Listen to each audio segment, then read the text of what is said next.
So, hello Bachcha Party, welcome back to STVZ and this is Sandeep Bhaiya from IIT Guwahati. And guys, this is a very important video for all of you. एक ही video में सारा फंडा clear. पूरे YouTube पर ऐसी video नहीं मिलेगी और अगर मिलेगी भी तो संदीप भैया की कॉपी मिलेगी। तो चलो बच्चा पार्टी, आज की वीडियो में हम बात कर लेते हैं। जैसा कि आपको पता है कि आपका जेईई मेन का रिजल्ट आ चुका है, आप लोगों ने अपनी रैंक देख ली होगी, आपके पास अपनी सीआरएल रैंक भी होगी और अगर किसी के पास कोई कैटेगरी है पर्टिकुलर तो सीआरएल के साथ साथ उसके पास कैटेगरी रैंक भी होगी। तो सीआरएल रैंक और कैटेगरी रैंक को यूटिलाइज करके किस तरीके से एक बेस्ट कॉलेज में काउंसलिंग एक बेस्ट कॉलेज की काउंसलिंग करानी है और उसमें एडमिशन लेना है। सबसे इंपॉर्टेंट बात मैं आपको बता दूं, जो ज्यादातर लोगों को नहीं पता है, आज के टाइम में 300 से 400 से ज्यादा कॉलेजेस ऐसे हैं जो सिर्फ जेईई मेन के स्कोर पर एडमिशन देते हैं। और इसीलिए मैं बोलता हूं कि जेईई मेन अमृत है, क्योंकि अगर यहां पर कोई 6 lakh rank, 8 lakh rank, 10 lakh rank भी लेकर आता है और वो एफर्ट मारना जारी रखता है तो उसका एडमिशन हो जाता है। और यही तो खास बात है, जेईई मेन को मोस्ट वे में यूटिलाइज किया जा सकता है। जेईई मेन के रैंक को बहुत सारे काउंसलिंग्स में यूटिलाइज किया जा सकता है और आज की वीडियो में मैं उन्हीं पर बात करने वाला हूं। हर साल मैं ये वीडियो बनाता हूं, जैसे 2 साल पहले भी 2024 में भी बनाया था। इस पर सबसे ज्यादा व्यू हैं, 2,48,000 व्यूज हैं और 1 घंटे की वीडियो थी। मेरे टीममेट भी बोल रहे थे कि सर इतना लंबा वीडियो कौन देखेगा। मैंने बोला यार देखो, जिसको एडमिशन चाहिए वो देखिएगा। रीजन क्या है ना, मैं सारा का सारा रिसर्च एक ही वीडियो में दे रहा हूं। सारा का सारा तुम जो 10 वीडियो देख के सीखोगे, मतलब यूट्यूब पे 10-15 वीडियो देख के जो फंडा तुम्हें समझ में आएगा और शायद लास्ट तक तुम्हें समझ में भी ना आए, वो मैं एक वीडियो में समझा दूंगा। और यही रीजन है कि हर साल इतने सारे बच्चे मुझसे ट्रस्ट करके मेरी काउंसलिंग में भी मेरे थ्रू काउंसलिंग भी करवाते हैं। तो पहले तुम समझो, चाहे तुम्हारी रैंक जो भी हो, पहले तुम समझने की कोशिश करो कि तुम्हारे रैंक के बिहाफ पे कौन सी काउंसलिंग में तुम्हें बैठना चाहिए और कौन से काउंसलिंग में कौन से रैंक को यूटिलाइज करना है, कहां सीआरएल यूटिलाइज करना है, कहां कैटेगरी यूटिलाइज करना है और किस तरीके से अपने जेईई मेन के रैंक को बेस्ट वे में यूटिलाइज करना है अपने जेईई मेन के रैंक के बिहाफ पे। अब देखो, जो होना था हो गया, जो रैंक आनी थी आ गई, लेकिन अब से तुम्हें रिसर्च थोड़ी अपनी बढ़ानी पड़ेगी ताकि तुम अपने रैंक को बेस्ट वे में यूटिलाइज कर पाओ। मेरे को बड़ा दुख होता है और मैं कई बार प्रूव भी कर चुका हूं ओआरसीआर दिखा के पिछले सालों का, कि देखो इन बच्चों को कॉलेज चूज करने का ढंग ही नहीं पता था। बढ़िया रैंक लाकर भी ऐसे कॉलेज में चले गए, मतलब कोई 20,000 रैंक लाकर भी उस कॉलेज में जा रहा है जहां मेरा 45,000 40,000 रैंक वाला बच्चा जा रहा है, को जहां मेरा 2 लाख 2.5 लाख 4 लाख वाला बच्चा जा रहा है, वहां बच्चे 1 लाख के अंदर रैंक लाकर वहां पर पहुंच जा रहे हैं। रीजन क्या है? उनको यूटिलाइज ही करना नहीं आता। तो तुम सीखो पहले रैंक को यूटिलाइज कैसे करना है। बहुत सारी काउंसलिंग स्टार्ट हो चुकी है, बहुत सारी काउंसलिंग स्टार्ट होने वाली है, उन सब पर अभी मैं इसी वीडियो में बात करूंगा। वीडियो लंबी होगी, मैं पहले डिस्क्लेमर दे दे रहा हूं, लेकिन जिसको थोड़ा समझना है, जिसको जानना है कि मेरे को क्या कॉलेज मिल रहा है, इसी वीडियो से क्लियर हो जाएगा। मेरे को कौन से काउंसलिंग में बैठना है, इस वीडियो से क्लियर हो जाएगा। वो अपना कॉपी पेन लेकर बैठ जाओ और थोड़े बहुत नोट्स बनाते रहना। तुम बोलोगे भैया अभी पढ़ के आए फिर पढ़ा रहे हो, नहीं पढ़ा नहीं रहा हूं, मैं बता रहा हूं, क्योंकि नोट्स नहीं बनाओगे तो सब तुम्हारे दिमाग से निकल जाएगा। और दिमाग से निकलने मतलब बहुत सारी, देखो काउंसलिंग में सबसे इंपॉर्टेंट होती है डेडलाइन, और डेडलाइन तुम्हारे हाथ से निकलेगी तो मामला थोड़ा सा पेचीदा हो जाएगा। हाँ, मतलब वो बात हो जाएगा कि अब पछताए होत क्या जब चिड़िया चुग गई खेत। तो ये चीज नहीं करना है, डेडलाइन मिस नहीं होनी चाहिए। तो चलो भाई आगे बढ़ते हैं। वीडियो में आगे बढ़ने से पहले let me introduce my self. Guys, I am Sandeep Vishwakarma from IIT Guwahati, CON, founder of STVZ. STVZ is the number one counseling platform in India, and I'm author of 2 books, AMU Capsule and Physics HOD at STVZ Academy and your career counselor. और तुम्हें जब तक college नहीं मिल जाएगा, संदीप भैया तुम्हारा हाथ नहीं छोड़ने वाले हैं। तो चलो बच्चा पार्टी आगे बढ़ते हैं। ये सबने देख ही लिया होगा कि इस साल का कट ऑफ क्या रहा। लास्ट ईयर से कट ऑफ हाई था और ऑब्वियसली हाई होना भी था। ये चीज हम लोगों ने पहले एक्सपेक्ट भी कर रखा था। मैं जब जनवरी अटेम्प्ट का रिजल्ट आया था, मेरी एनालिसिस जाके देखना, मैंने बोला था कि देखो भाई लगभग पिछले साल से हाई कट ऑफ जाने वाली है और इतनी कट ऑफ जाने वाली है, और जनरली वही वाली बात हुई।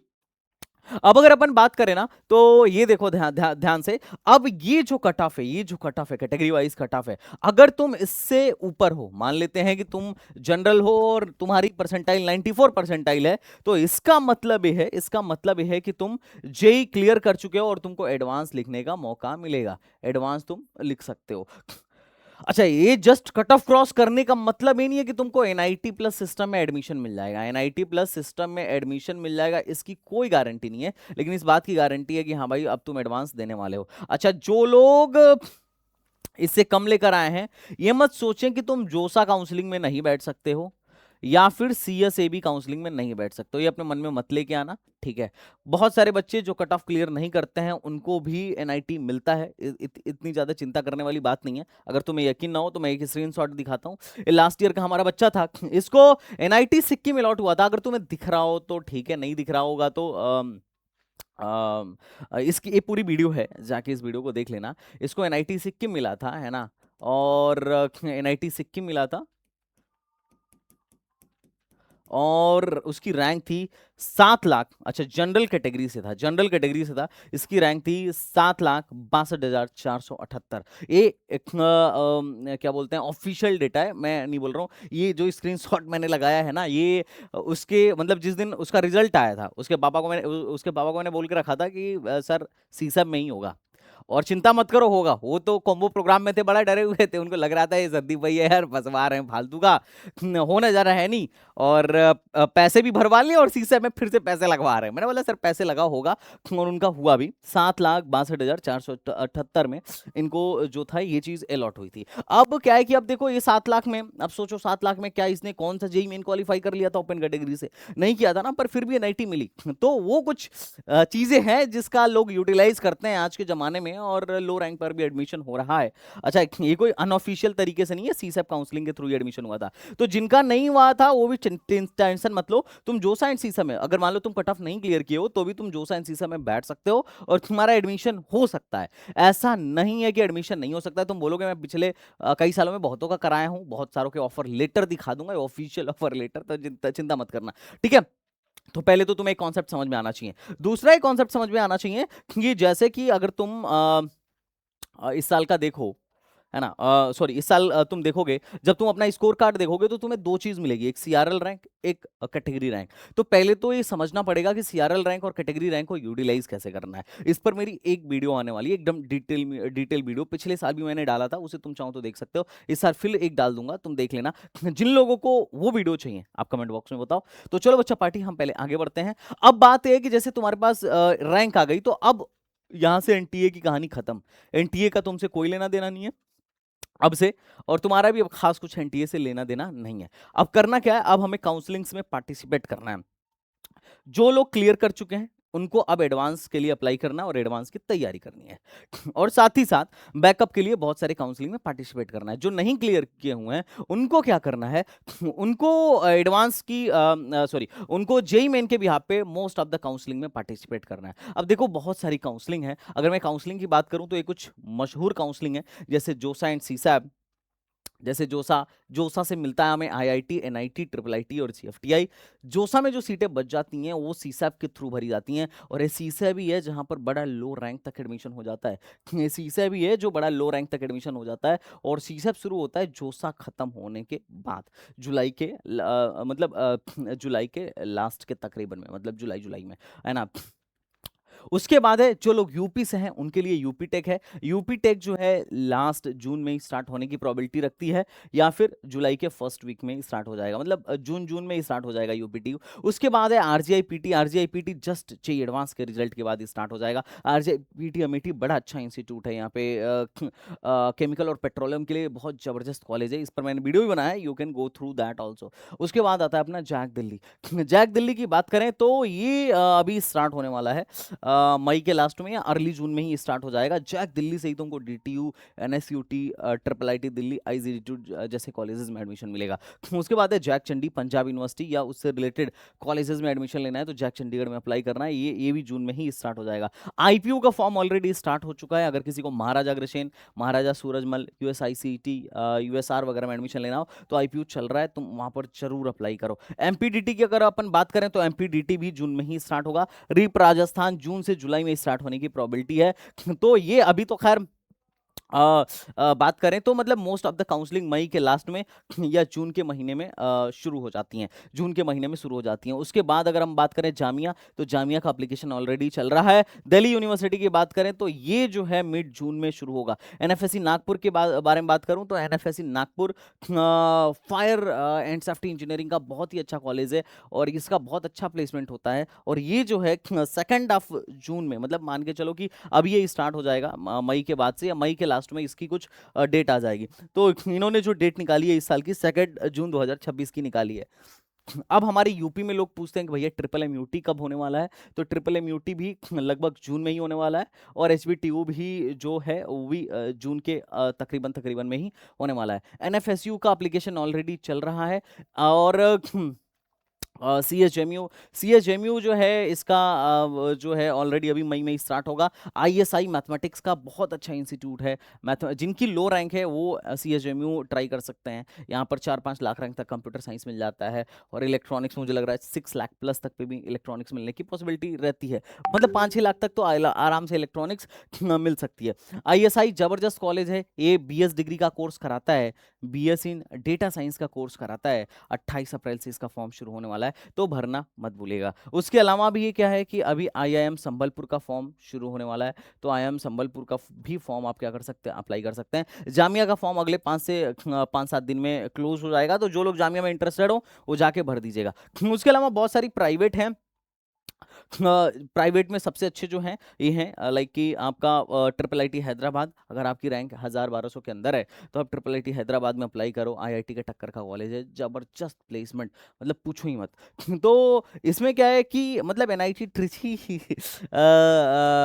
को भी कई बार बाईपास करके लोग तुम्हें ट्रिपल आईटी हैदराबाद में जाते हुए दिख जाएंगे। तो इसमें जो है ये अप्रैल में ही अभी स्टार्ट होगा। उसके बाद ट्रिपल आईटी बेंगलुरु जो है ये मई मतलब अप्रैल के लास्ट में या मई में शुरू हो जाएगा। डीएसआईटी धीरूभाई अंबानी जो है, डीएआईआईसीटी धीरूभाई अंबानी, जबरदस्त प्राइवेट कॉलेज है, 16 से 18 लाख के आसपास का आराम से एवरेज पैकेज देखने को मिल जाता है। और अगर तुम्हारी रैंक 25-30 हज़ार तक भी जा रही है, 20 हज़ार के अंदर रैंक है तो अप्लाई करो, आराम से मिल जाएगा। अगर 30 हज़ार तक भी हो तो भी तुम कोशिश कर सकते हो। ट्रिपल आईटी बेंगलुरु में भी अगर तुम्हारी रैंक 15 हज़ार तक है, 10 से 15 हज़ार तक है, तो तुम आराम से कोशिश करो। लास्ट अगर 10 हज़ार के अंदर है तो बहुत हाई चांस है कि ट्रिपल आईटी बेंगलुरु मिल जाए। बहुत तगड़ा पैकेज है ट्रिपल आईटी बेंगलुरु का, उस पर मैंने एक डिटेल वीडियो बनाया है। तुम सर्च करो, कुछ भी सर्च करना हो डालो triple IT Bengaluru by Sandeep भैया एसटीबीजी, खटाक से सबसे most reliable most trustable video तुम्हें निकल के आ जाएगी।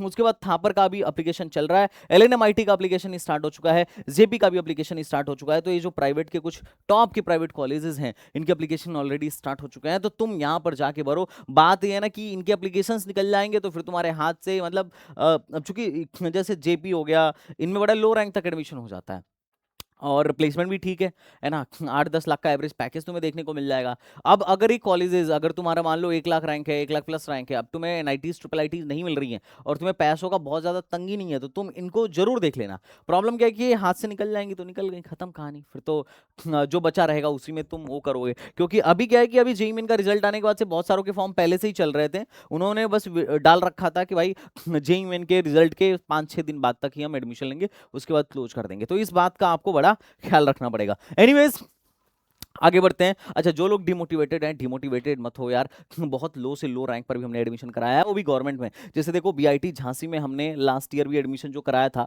वो बीआईटी झांसी में केमिकल इंजीनियरिंग जो है 8,89,000 रैंक पर हो गया था, वो भी जनरल कैटेगरी का। ये ऑफर लेटर है भाई, ऐसे फार्जी नहीं बोल रहा हूँ, ऑफर लेटर के साथ दिखा रहा हूँ, ऑफर लेटर के साथ दिखा रहा हूँ। जो डेटा गूगल पे भी नहीं होगा, जो डेटा कॉलेज की वेबसाइट पर भी नहीं होगा ना, क्योंकि हर राउंड का ये लोग डेटा नहीं निकालते हैं। Internal sliding, spot round, special spot round, इसका डेटा नहीं निकालते हैं। तुम जाके दिल्ली में जाके देखो, वहां पर डेटा नहीं निकलता है, लेकिन हमारे पास डेटा होता है, क्योंकि हम काम ही नहीं कर रहे हैं। हम पिछले कई सालों से क्या कर रहे हैं, बच्चों की काउंसलिंग करा रहे हैं, बच्चों का हेल्प कर रहे हैं। बहुत सारे बच्चे पूछते हैं कि भैया आपका काउंसलिंग प्रोग्राम कैसे लेना है, तो देखो यार, हमारा काउंसलिंग प्रोग्राम जो है STBZ एकेडमी ऐप से लेना है, एकेडमी ऐप से लेना है। यहाँ से जाके आप क्या कर सकते हो, हमारे काउंसलिंग प्रोग्राम को बाय कर सकते हो। इट्स ऑल योर चॉइस कि आप कैसे बाय करने वाले हो। आप चाहो तो वेबसाइट से ले लो, आप चाहो तो STBZ एकेडमी ऐप से जाके बाय कर लो, लेकिन पहले से बुक करके रखना है, क्योंकि बाद में क्या होता है, हमारे पास मेंटर हैं बड़े कम, और बाद में क्या होता है कि अचानक से पीक आ जाती है, बहुत सारे बच्चे आ जाते हैं, तो ये भर पाना, मतलब ये चीज़ कर पाना बड़ा मुश्किल हो जाता है। मतलब इतने कम टाइम में इतने बच्चों को चॉइस फिलिंग बना के देना, उनके साथ 1-to-1 मीटिंग रख के कंसल्ट करना, इट्स अ वेरी डिफिकल्ट। तो थोड़ी सी दिक्कत वाली बात हो जाती है। तो आप सारे लोगों से मैं क्या रिक्वेस्ट करूंगा कि आप लोग क्या करो, पहले से ही बुक करके रखना। जैसे गलगोटिया में तुम देखो 12 लाख रैंक पे हमने क्या दिलवा दिया था, गलगोटिया में इंफॉर्मेशन टेक्नोलॉजी दिलवा दिया था। अब देखो कितने लो रैंक पे, अब ये डेटा शायद तुम्हें मिलेगा ही नहीं, तो ये मिलना मुश्किल है, एकेडमी की वेबसाइट पे जाके ढूंढो, जबकि ये ऑफिशियल है, ऑफिशियल ऑफर लेटर है। तुम यहाँ पर देखोगे तो तुम्हें बच्चे का एप्लीकेशन नंबर दिख रहा होगा, तुम जब चाहो तब जाके गलगोटिया में पता कर लेना कि इस एप्लीकेशन नंबर वाले ही बच्चे का क्या 12 लाख रैंक पे एडमिशन हुआ था क्या, यस ऑफ कोर्स हुआ था। तो टेंशन मत लेना। उससे पहले भी मैं बोलता था कि यार मैं 8-9 लाख रैंक पर बीआईटी झांसी में एडमिशन कराता हूँ, 4-4 5-5 6-6 7 लाख रैंक तक इस कॉलेज में एडमिशन कराता हूँ, लाखों रैंक पर केएनआईटी में, मतलब यहाँ के टॉप के कॉलेजेस में, एकेटीयू के टॉप के कॉलेजेस में एडमिशन कराता हूँ। लोग यूट्यूब पे मेरा मतलब मेरे को क्रिटिसाइज कर रहे थे कि देखो फर्जी डेटा, क्योंकि ये लग रहा था उनका कि एआई से जनरेटेड है। मैंने फिर भी बोला कि भाई देखो एप्लीकेशन नंबर जो है ले जाके तू चेक करवा लियो और पता चल जाएगा कि तुझे हुआ था या नहीं हुआ था। तो अब हुआ क्या था कि मैंने उससे पहले भी क्या था कि 9,40,000 रैंक पर सिविल इंजीनियरिंग में एडमिशन कराया था, ये 2024 की बात है। उसके बाद लोग नहीं मान रहे थे, मैंने फिर 25 में करवाया कि देख 25 में फिर से करा रहा हूँ। तो इतना ज़्यादा तुम टेंशन में मत आओ कि यार हो ही नहीं सकता है, बहुत हाई चांस होगा कि एडमिशन हो जाए अगर तुम्हारी स्ट्रेटेजी सही है तो चलो हम 1 बाई 1 काउंसलिंग पे बात करते हैं कि कौन से काउंसलिंग में किस रैंक तक एडमिशन हो जाता है और किसको किस काउंसलिंग में पार्टिसिपेट करना है। तो अगर हम सबसे पहले बात करें तो सबसे बेस्ट हमारा है दैट इज द जोसा एंड सीजैप। हम कैटेगरी वाइज भी बात किए हैं, बहुत सारी काउंसलिंग का कैटेगरी वाइज भी हमने बात किया है। तो सबसे पहले नंबर पर आता है जोसा एंड सीजैप, जहां पर जिस पर हर बच्चे की निगाह होती है, और इससे जोसा से हमें मिलता है आईआईटीज और NIT plus system. NIT plus system में यही आता है, एनआईटीज, ट्रिपल आईटीज एंड जीएफटीआईज। तो अगर इनकी अपन बात करें ना तो आईआईटीज के लिए जे एडवांस क्लियर करना पड़ेगा, लेकिन एनआईटीज, ट्रिपल आईटीज और जीएफटीआई के लिए तुम्हें क्या करना पड़ेगा, मेन से ही काम चल जाएगा। इसकी काउंसलिंग होगी जेई एडवांस के रिजल्ट के बाद। मोड ऑफ एडमिशन तुम्हें पता ही है और एलिजिबिलिटी क्राइटेरिया भी तुम्हें पता ही है कि 75% एग्रीडिएट होना चाहिए बोर्ड में या फिर टॉप 20 परसेंटाइल में आप आने चाहिए। अब सवाल है कि भैया एनआईटीज में किस लास्ट रैंक तक एडमिशन हो जाता है। तो एनआईटीज को मैंने 3 टायर्स में बांटा हुआ है, टायर 1, टायर 2 और टायर 3। और अगर तुम टायर 1 में एडमिशन लेना चाह रहे हो तो तुम यहां पर देख सकते हो कि टायर 1 में किस रैंक तक एडमिशन हो जाता है। अगर आपको कंप्यूटर साइंस चाहिए तो आपकी रैंक जो है जनरल कैंडिडेट के हिसाब से 10,000 के अंदर होना चाहिए। अगर आप 10,000 के अंदर रैंक लेकर आए हो तो आपको कोर सीएससी में एडमिशन मिल जाएगा। और अगर आपकी रैंक 13-14,000 भी है तो भी एमएनसी जैसे ब्रांच में एडमिशन मिल जाएगा। जैसे तुम देखो सूरत में 13,533 पर एमएनसी मिला हुआ है। और अगर आपकी रैंक 18-20,000 तक है तो भी आप ट्राई करना, आपको ईसी जैसे ब्रांच में एडमिशन मिल जाएगा। अब सवाल है कि भैया लास्ट अगर टायर 1 में घुसना हो तो कितना चाहिए। तो लास्ट जो एडमिशन हुआ था सीआरएल रैंक के हिसाब से मैं बता रहा हूँ, सब लोग अपनी सीआरएल से चेक कर सकते हो, 85,000 रैंक पर बीएसएमएस इन लाइफ साइंस में एडमिशन हुआ था। बीएसएमएस इन लाइफ साइंस में एडमिशन हुआ था। अब लाइफ साइंस वगैरह में मैं रिकमेंड नहीं करूंगा, भले तुम बीटेक इन सिविल ले लो कोई दिक्कत नहीं है, लेकिन तुम लाइफ साइंस में बीएसएमएस करने मैं तो नहीं सजेस्ट करता हूँ। अब जैसे बीएसएमएस इन केमिस्ट्री जो है 93,000, मतलब 1 लाख रैंक भी है, अगर तुम्हारी 1 लाख रैंक तक भी है, मैं सीसेप का लास्ट डेटा बता रहा हूँ, अगर तुम्हारी रैंक 1 लाख तक भी है तो भी तुम क्या कर सकते हो, कोशिश कर सकते हो कि तुम्हारा जो है एडमिशन हो जाए। तो इतना कोई टेंशन वाली बात नहीं है। तो ये चीज़ है। अगर किसी को टायर 2 में साफ जाना हो तो टायर 2 का क्या हिसाब किताब है। तो देखो टायर 2 में भी कंप्यूटर साइंस में बहुत ज़्यादा का फर्क नहीं आएगा।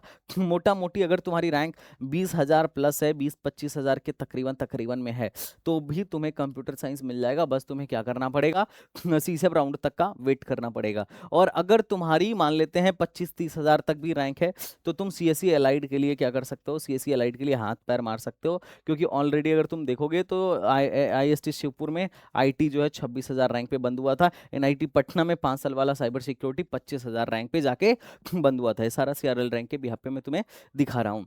और अगर इसी की बात करें तो इसी जो है तुम यहाँ पर देख सकते हो जो लास्ट है 30,000 प्लस पर भी बंद हुआ था। अगर तुम्हारी ईटीसी जो है इलेक्ट्रॉनिक्स एंड टेलीकम्युनिकेशन 31,000 रैंक पे जाके बंद हुआ था। तो मतलब अगर किसी बच्चे का रैंक जो है 30 प्लस भी आ रहा है तो ईसी जो है टायर 2 तक में तो आराम से मिल जाएगा। बाकी अगर किसी का हो कि भैया लास्ट एडमिशन कहाँ तक हो जाएगा, तो वही कुल मिला जुला के डेटा यही है कि अगर तुम्हारी रैंक 1 लाख के अंदर है, देखो इसमें वैसे बीएसएमएस वाले कोई कोर्सेज नहीं है, इंजीनियरिंग वाले ही कोर्सेज हैं। और इंजीनियरिंग वाले कोर्सेज में जो लास्ट एडमिशन है वो एनआईटी रायपुर में बायोमेडिकल में 78,915 रैंक पे हुआ है। तो मोटा मोटी एटलीस्ट आपको इंजीनियरिंग वाले कोर्सेज लेने हैं तो कम से कम जनरल कैंडिडेट के हिसाब से, सीआरएल रैंक के हिसाब से आपकी जो रैंक होनी चाहिए 1 लाख के अंदर होनी चाहिए। ये मतलब एक ऐसा मैं डेटा दिखा रहा हूँ जो तुम्हारा पिक्चर पूरा का पूरा क्लियर कर देगा। अब मान लेते हैं किसी की रैंक थोड़ी और कम है तो टायर 3 के एनआईटीज में क्या कर सकता है, ट्राई कर सकता है। और टायर 3 के एनआईटीज में 50-55 हज़ार रैंक तक भी, 60 हज़ार रैंक तक भी एडमिशन हो जाता है। जैसे मिजोरम वगैरह में एमएनसी जो है ये 66 हज़ार रैंक पर एमएनसी वगैरह में एडमिशन हुआ है। मैथमेटिक्स एंड कंप्यूटिंग बड़ा ही ज़बरदस्त ब्रांच है, इसमें थोड़ी सी हैवी मैथमेटिक्स होती है, पर ऐसा तुम बोल सकते हो कि आजकल के टाइम में काफ़ी तेज़ी से फास्टेस्ट ग्रोइंग ब्रांच जिसे तुम बोल सकते हो एमएनसी का जलवा है ना। सेम वही प्लेसमेंट है जो कंप्यूटर साइंस वालों का है, तो ये चीज़ है। लेकिन थोड़ा मैथमेटिक्स अलग ही लेवल की है। एनआईटी अगरतला में ये जो है ना, इनका बीएसएमएस का कोर्स है ना, बीएसएमएस का कोर्स है, उसमें 65 हज़ार पे मैथमेटिक्स एंड कंप्यूटिंग मिला था। और literally NIT Agartala north east में अच्छा है। नॉर्थ ईस्ट में एनआईटी अगर सिलचर बेस्ट है और उसके बाद एनआईटी अगरतला बेस्ट है। बाकी नॉर्थ ईस्ट में तो थोड़ा सा बच्चे कम प्रायोरिटाइज करते हैं, तो ये थोड़ी सी समझने वाली बात है। इलेक्ट्रॉनिक्स वगैरह जो है आराम से 70-75 हज़ार रैंक पर भी होम स्टेट को यहाँ पर मिल गया, सॉरी अदर स्टेट को यहाँ पर 74 हज़ार रैंक तक भी इलेक्ट्रॉनिक्स मिल गया था। ओके, नेक्स्ट अगर बात करें कि भैया कंप्यूटर, सॉरी जस्ट अगर एनआईटी का टैग चाहिए, जस्ट एंट्री मारना हो, तो देखो 1 लाख से बाहर रैंक है तो भी एडमिशन हो गया था। यहाँ पे देखो केमिकल में, सिविल में 1 लाख प्लस पे एडमिशन हो गया था। यहाँ अरुणाचल प्रदेश में बायो साइंसेज में और सिविल में 1 लाख प्लस पे एडमिशन हो गया था। और उसके बाद अगर अपन बात करें तो एनआईटी अगरतला में बायोटेक बायोमेडिकल में 87 हज़ार रैंक पे एडमिशन हो गया था। और जो यहाँ की केमिस्ट्री वाली ब्रांच है उसमें खुद ही 1,27,000, वो एमएससी वाली जो ब्रांच है केमिस्ट्री की, 1,27,501 रैंक तक एडमिशन हो गया था। लेकिन फिर मैं तुम्हें वही बोलूँगा कि अगर आईआईटीज, एनआईटीज या ट्रिपल आईटीज से करना है तो आप इंजीनियरिंग करिए, बीटेक करिए, है ना। MSc I will not recommend you much, okay. But ये मतलब अगर सिर्फ तुम टैग के नाम पे आना चाह रहे हो तो मतलब अब तुम्हें जिस दिन तुम किसी भी कॉलेज का बोलो कि सर इसका रिव्यू करो, मैं तुम्हें उसमें एमएससी का प्लेसमेंट दिखाऊंगा, खासकर केमिस्ट्री वगैरह का, फिजिक्स वगैरह का। मैथमेटिक्स का प्लेसमेंट ऑलमोस्ट सारे आईआईटीज में सही है, तगड़ा है, और कुछ कुछ में तो बहुत ही तगड़ा है। ओके, नेक्स्ट चलते हैं। अगर मान लेते हैं किसी की रैंक थोड़ी सी लो है, उसको एनआईटी में कंप्यूटर साइंस नहीं मिल रहा है, अभी क्या सीखा, टायर 2 में आराम से मतलब 25 हज़ार के बाद से, 26 हज़ार के बाद से कंप्यूटर साइंस नहीं मिलता है। और अगर तुम नॉर्थ ईस्ट का हटा दो ना, सिर्फ ये नॉर्थ ईस्ट का हटा दो, ये नॉर्थ ईस्ट का हटा दो, नॉर्थ ईस्ट हटा दो, तो 30 हज़ार के बाद कंप्यूटर साइंस नहीं मिलेगा। देखो ये नॉर्थ ईस्ट वाले ही हैं जो 55 हज़ार, 40 हज़ार, 45 हज़ार पे दे रहे हैं कंप्यूटर साइंस। श्रीनगर में भी तुम्हें कंप्यूटर साइंस नहीं मिलेगा। और अगर श्रीनगर को भी हटा दिया जाए क्योंकि बच्चा कम जाता है, तो देखो 26 हज़ार के बाद कंप्यूटर साइंस नहीं मिलेगा। और इलेक्ट्रॉनिक्स 34,000 के बाद नहीं मिलेगा। देखो इलेक्ट्रॉनिक्स 34,000 के बाद नहीं मिलेगा। अब अगर किसी बच्चे को लेना कंप्यूटर साइंस या इलेक्ट्रॉनिक्स ही है, एनआईटी में नहीं मिल रहा है, तो क्या करे, तो उसके लिए एक ऑप्शन आ जाता है ट्रिपल आईटी।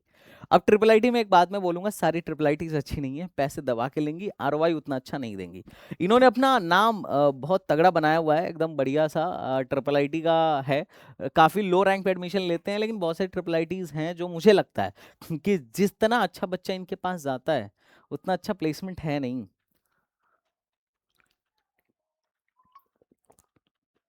एक मिनट,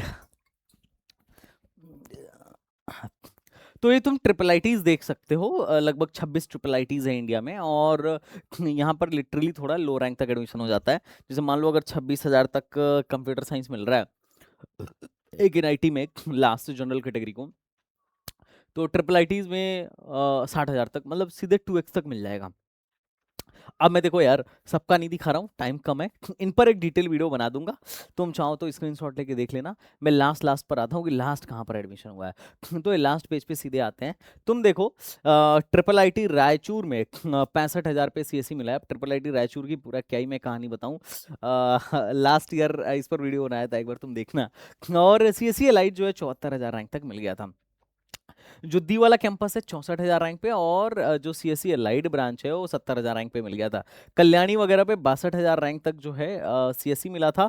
और साइबर सिक्योरिटी जो है 64 हज़ार रैंक तक मिल गया था। और बाकी ये नॉर्थ ईस्ट में है, तो triple I T Agartala, NIT Agartala में चल रहा है, 66,000 रैंक पर सीएससी दिया था। और ट्रिपल आई टी मणिपुर तो भाई 1-1 लाख रैंक पर सीएससी दिया है, और 1,35,000 पे साइबर सिक्योरिटी दिया है, और 181 पर ईसी दिया है।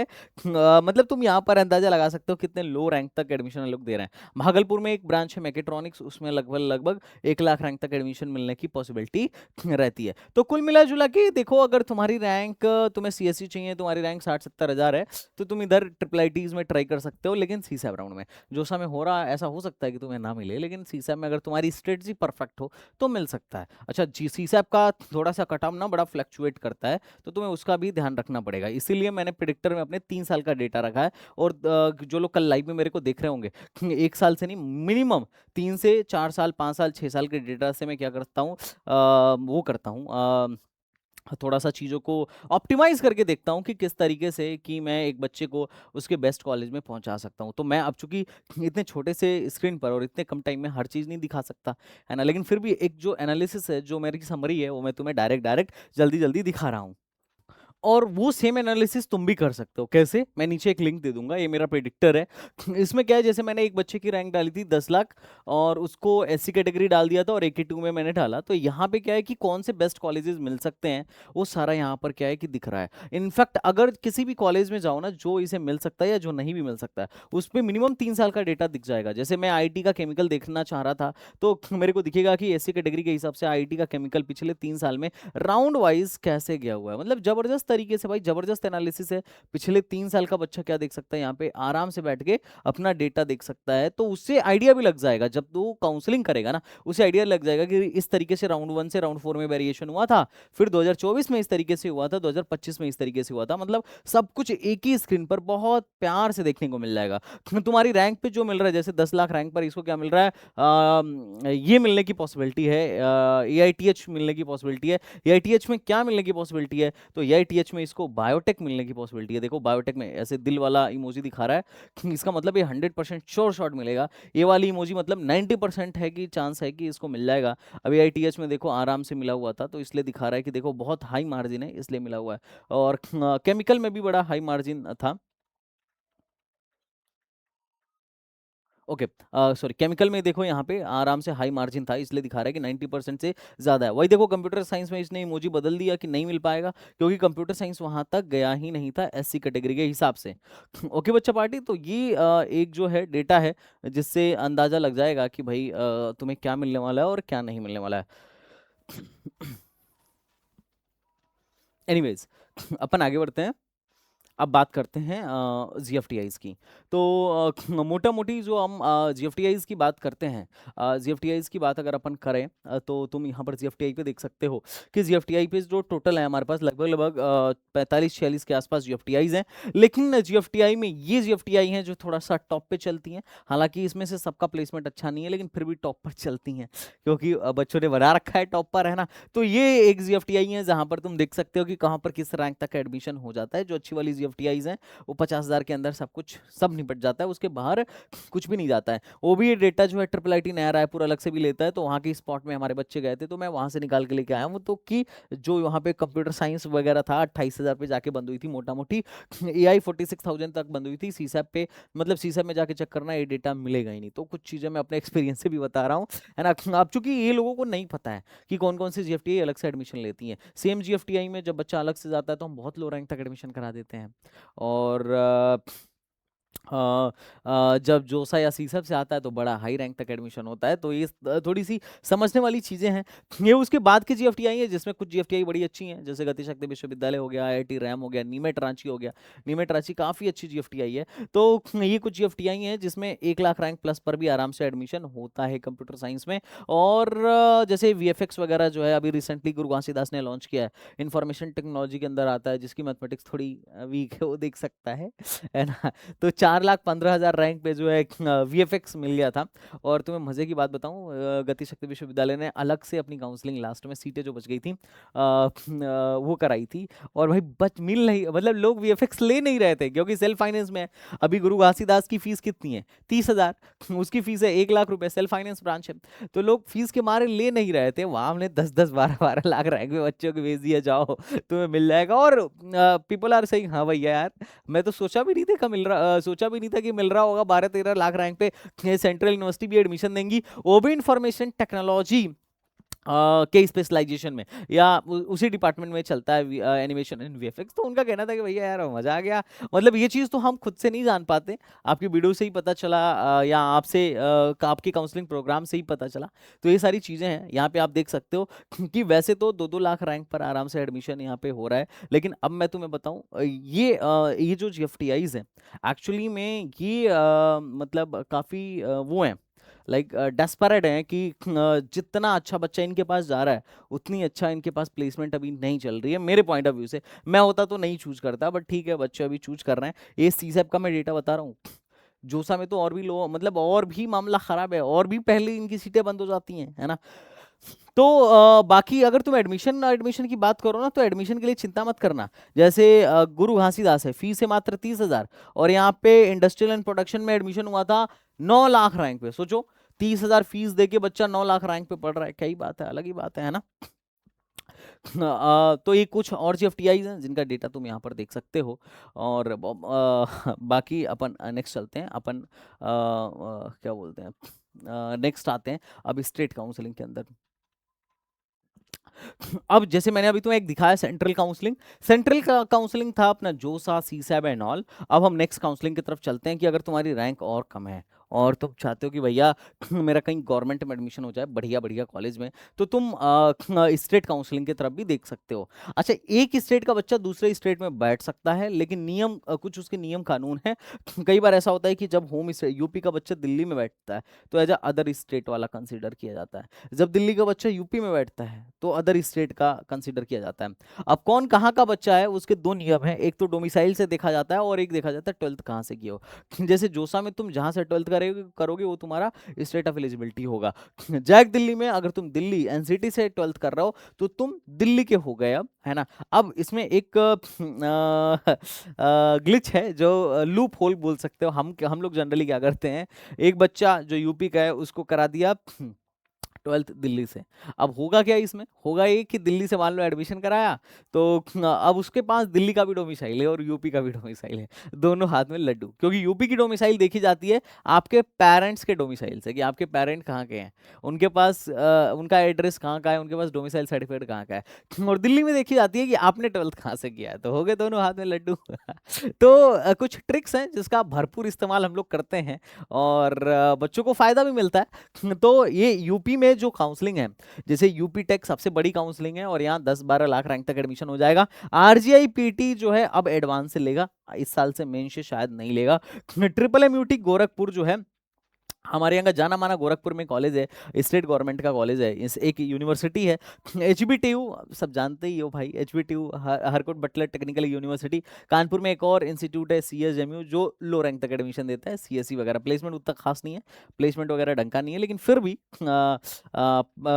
चूंकि लो रैंक तक एडमिशन देता है तो बच्चे इसको क्या करते हैं, एक ऑप्शन के रूप में देखते हैं। जोसा के बाद अगर सबसे बेस्ट कॉलेज कहीं मिलता है तो दिल्ली में मिलता है, और वो भी जैक दिल्ली में। मतलब टॉप के 5 एनआईटी को छोड़ दो तो बाकी सारी एनआईटी पर यहाँ के कॉलेजेस भारी हैं, चाहे वो अपना डीटीयू हो या एनएसयूटी हो या ट्रिपल आईटी दिल्ली हो। मतलब इलाहाबाद वगैरह से आराम से तुम इनको कंपेयर कर सकते हो, डीटीयू को, एनएसयूटी को या ट्रिपल आईटी दिल्ली को। जबरदस्त कॉलेजेस हैं, और डीटीयू वगैरह का तो इंफ्रास्ट्रक्चर भी जबरदस्त है। मतलब मुझे तो लगता है कि एनआईटी इलाहाबाद से अच्छा ही है, क्योंकि मैं दोनों कॉलेजों में गया हूँ, मैं डीटीयू में एडमिशन लिया था, है ना। इलेक्ट्रॉनिक्स डिपार्टमेंट में मैंने एडमिशन लिया, बाद में फिर मैं छोड़ के आईटी चला गया, बट मैंने देखा भाई शानदार था यार, है ना। फिर अगर अपन बात करें तो एमपी के बच्चे एमपी डीटी में बैठ सकते हैं, बाहर वाले भी बैठ सकते हैं, कोई ऐसा दिक्कत वाली बात नहीं है। चंडीगढ़ में जैक चंडीगढ़ काउंसलिंग में यहाँ पर कोई होम स्टेट अदर स्टेट का ऐसा लोचा नहीं है। पंजाब यूनिवर्सिटी में सिर्फ यहाँ पे कॉलेज ऑफ इंजीनियरिंग चंडीगढ़ जो है, यहाँ पे जैसे यूआईटी चंडीगढ़ है, और यूआईटी होशियारपुर है, और एसएस भटनागर है, इनमें कोई होम स्टेट अदर स्टेट वाले कोटा का मसला नहीं है। सिर्फ एक ही कॉलेज है जहाँ पर जहाँ पर मतलब खासकर चंडीगढ़ के बच्चों को होम स्टेट का कोटा मिलता है, फ़ायदा मिलता है। हरियाणा की अपन बात करें तो एचएसटीएस हरियाणा है, बाहर वाले भी बैठ सकते हैं, कोई भी बैठ सकता है, कोई दिक्कत नहीं है। राजस्थान में अगर बात करें तो रीप काउंसलिंग जो है इसमें एमबीएम जोधपुर हो गया, आरटीयू कोटा हो गया, एसकेआईटी हो गया, जेईसीआरसी हो गया, ऐसे कॉलेजों में एडमिशन मिलता है। अब इसमें क्या है कि जैसे यूपी में पहले क्या होता था, यूपी में होता है था कि 85% सीट होम स्टेट की थी, 15% सीट बाहर वालों की थी। बाद में दिक्कत क्या आ गया, दिक्कत ये आ गया कि 85% सीट छोड़ो, यूपी में 100% सीट होम स्टेट की हो गई नॉर्मल राउंड के लिए, और उसके बाद से स्पॉट राउंड के लिए 100% सीट ओपन हो गई। मतलब थोड़ा सा नियम में बदलाव हुआ, पहले साल नियम में बदलाव हुआ तो अदर स्टेट वाले डरे हुए थे कि हमारा कुछ होगा कि नहीं होगा। मैंने बोला था कि भाई टेंशन मत लो, कुछ कराएंगे। और स्पॉट में मैं क्या बताऊं, जो स्पॉट तक रुका था उसके तो मजे ही मजे थे, क्योंकि सीटें ओपन हो गई ना, होम स्टेट का कोटा ही खत्म हो गया। तो जैसे ही होम स्टेट का कोटा खत्म हुआ, बवाल हो गया। बाहर वालों को भी, जो अदर देन यूपी थे, उनको भी जबरदस्त तरीके से बड़ा ही लो रैंक तक पे एडमिशन मिल रहा था। तो चलो एक एक काउंसलिंग करके अपन कवर करते हैं।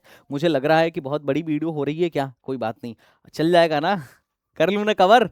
देखो अगर नहीं कवर करूंगा तो तुम्हें दौड़ दौड़ के अलग अलग जगहों पर देखना पड़ेगा, पर यहाँ सब कुछ एक स्ट्रेटेजिकल वे में, एक बढ़िया डेटा के साथ मैं तुम्हें दिखा रहा हूँ, और इससे तुम्हारा कॉन्सेप्ट एकदम जबरदस्त तरीके से क्लियर होता रहेगा। तो ये अपना यूपी है, और यूपी की ये है काउंसलिंग जहां पे तुम पार्टिसिपेट कर सकते हो। पहला, अगर हम एके टू की बात करें तो होम स्टेट अदर स्टेट वाले दोनों बैठ सकते हैं। नियम जो है वो समझ लो, है ना। कोई 75% की रिक्वायरमेंट नहीं है, मात्र बोर्ड में 45% मार्क्स से हो जाएगा। और अगर तुम एस सी एस टी हो तो और चिंता मत करना, 40% मार्क्स पे ही हो जाएगा। यहाँ पर 3 तरीके से एडमिशन होता है। सबसे पहले जेई मेन से, जेई मेन के बाद जो सीटें बचेंगी वो सीयूईटी से, और सीयूईटी के बाद बोर्ड पे भी एडमिशन हो जाएगा। और लिटरली हमने बोर्ड पे कराया भी है भाई साहब, क्योंकि सीटें ही बच गई थी ना, क्या करें, है ना। तो बड़ा ही लो रैंक पे एडमिशन भाई हुआ था, चिंता मत करना इस बात को लेकर। नेक्स्ट अपन बात करें कि यहाँ पर कौन कौन से कॉलेजेस हैं, तो इसमें एक रुहेलखंड यूनिवर्सिटी छूट गया है। ये हैं अपने गवर्नमेंट कॉलेजेस, ये हैं अपने गवर्नमेंट यूनिवर्सिटी, जो एके2 के अंदर नहीं आती हैं लेकिन एके2 के साथ मिलकर काउंसलिंग कराती हैं। और ये हैं अपने प्राइवेट काउंसलिंग। प्राइवेट काउंसलिंग में से इस बार काइट गाजियाबाद उड़ गया, क्योंकि काइट खुद को एक डिम्ड यूनिवर्सिटी बना चुका है। तो ये है यूपी टेक काउंसलिंग, जिसमें ये लोग पार्टिसिपेट करने वाले हैं। प्राइवेट में अभी बहुत सारे हैं, लगभग 200 के आसपास कॉलेज है। तुम्हें मैं इधर दिखाऊं तो यहाँ पे तुम देखो, टोटल हमारे डेटाबेस में 214 कॉलेज हैं। टोटल 200 कॉलेज, 14 कॉलेज हैं, तो बड़ा ही लो रैंक तक एडमिशन मिल जाएगा। ओके, अब अपन आगे बात करते हैं गवर्नमेंट में केनाइट, आईटी, केनाइटी, एकेटीयू और बीआईटी झांसी के बारे में। ये यहाँ के टॉप के 4 कॉलेजेस हैं। ये एकेटीयू का मेन कैंपस है, इसको अपन सेंटर फॉर एडवांस स्टडी के नाम से जानते हैं।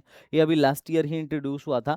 हालांकि एकेटीयू में ऑलरेडी एमटेक पीएचडी सब चलता था, रिसर्च होती थी, बीटेक नहीं चलता था, तो इन्होंने मेन कैंपस में भी बीटेक स्टार्ट कर दिया है। तो ये आईटी लखनऊ में देखो, civil chemical 2 lakh 3 lakh rank तक, लास्ट लास्ट तक जाते जाते एडमिशन देने को तैयार हो गए थे। और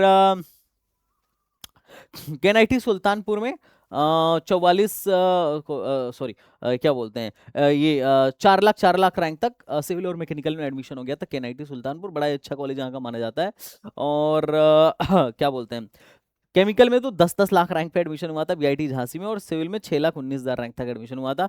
मेन कैंपस में लगभग लगभग वीएलएसआई 1,78,000 रैंक तक मिला था, ईसी इन वीएलएसआई, और मैकेनिकल जो है 3,59,000 रैंक तक एडमिशन मिला था। अब देखो थोड़ा सा ना ये सोचना पड़ेगा तुम्हें, क्योंकि ये जो डेटा है हमने बेस्ट पॉसिबल डेटा निकाला है, चाहे वो इंटरनल स्लाइडिंग का हो या स्पॉट राउंड का हो। मतलब हमने कोशिश किया है कि हम लास्ट एडमिशन तुम्हें दिखा पाएं। नॉर्मल राउंड जो 4 राउंड होता है उसमें ऐसा डेटा जाए ज़रूरी नहीं है, और ये डेटा वो तुम्हें इंटरनेट पे भी मिले ये भी ज़रूरी नहीं है। देखो नॉर्मल जो 4 राउंड तक का डेटा है, जैसे इधर मैं प्रिडिक्टर में दिखा रहा हूँ, ये 4 राउंड तक का डेटा, ये तो ईजिली मिल जाएगा। लेकिन कुछ स्पॉट राउंड भी होते हैं, जैसे स्पेशल राउंड और special spot round, 2 spot round हुआ था इनके यहाँ। उसके बाद एक इंटरनल स्लाइडिंग भी होता है बीच में, तो उसका डेटा जो है मिलता नहीं है। तो वो चीज़ हम सब मिला जुला के तुम्हें बता रहे हैं, ताकि एटलीस्ट तुम्हारे पास एक होप रहे। मैं नहीं बोल रहा हूँ कि शॉर्ट शॉर्ट एडमिशन हो ही जाएगा, पर एक होप रखना कि एडमिशन होता है। और मैं तुम्हें दिखाया भी कि देखो बीआईटी झांसी के सिविल में हमारे पास 10 लाख वाला बच्चा आया, सॉरी 9,40,000 रैंक वाला बच्चा आया, तो हमने उसको 9,40,000 पे सिविल दिलाया। उसके नेक्स्ट ईयर हमारे पास केमिकल में बच्चा आया, तो मतलब केमिकल लेने के लिए बच्चा आया, तो 8 से 9 लाख रैंक पर हमने उसको केमिकल दिलाया। तो भाई जब हर साल लगातार दिला ही रहे हैं, तो इस बार भी बड़ा हाई चांस है कि हो ही जाए। अच्छा, श्योर भी नहीं है कि 110% हो जाए। एल्गोरिदम की बात है भाई, पहले लोग नहीं जानते थे, हो सकता है इस वीडियो को देख के और लोग जानना शुरू कर दें, है ना। तो ये चीज है कि तुम यहाँ पर देखो 10-10 लाख रैंक तक एडमिशन हो रहा है। सिविल में 6,19,000 रैंक पर बीआईटी झांसी में एडमिशन हुआ है, और AIML 1-1 लाख रैंक तक मिल गया है। तो देखो 1 लाख रैंक पर यहाँ पे भी मिल गया है, और 75,000 रैंक पर यहाँ पे मिला है। तो IIT लखनऊ बेस्ट है, बाकी सब तीन उसके बाद वाले कॉलेज हैं। और उसके बाद अगर हम प्राइवेट की बात करें, तो प्राइवेट में जो अभी बढ़िया यहाँ पे चल रहा है, JSS धीरे धीरे यूनिवर्सिटी में मर्ज हो रहा है, तो हो सकता है इस बार से इसकी और भी ब्रांचेज यूनिवर्सिटी में चली जाए। तो प्राइवेट में JSS 2 लाख रैंक तक IT दे दिया था। और AKG की अपन बात करें तो AKG जो है 3,36,000 पे IT दिया था, और 3 लाख रैंक पर CSIT दिया था। और अगर अपन GL बजाज की बात करें तो GL बजाज जो है 4,26,000 रैंक पर CSIT, और 3,48,000 रैंक पर CSE विद DS दिया हुआ था। OBC को 4-4 लाख रैंक पर डेटा साइंस दे दिया था। तो बड़ा ही लो रैंक तक एडमिशन हुआ था। फिर बोल रहा हूँ लास्ट राउंड की कट ऑफ है, ऐसे मत सोच लेना कि पक्का यही एडमिशन होने वाला है। लास्ट ईयर का एल्गोरिदम थोड़ा सा चेंज रहा था, प्राइवेट काउंसलिंग स्पॉट राउंड में भी पार्टिसिपेट की थी, तो इस वजह से इतना लो रैंक तक तुम्हें एडमिशन देखने को मिल रहा था। वही गलगोटिया का तो तुम्हें मैं दिखा ही चुका हूँ कि 12 लाख रैंक पर हमने IT में एडमिशन करा दिया था।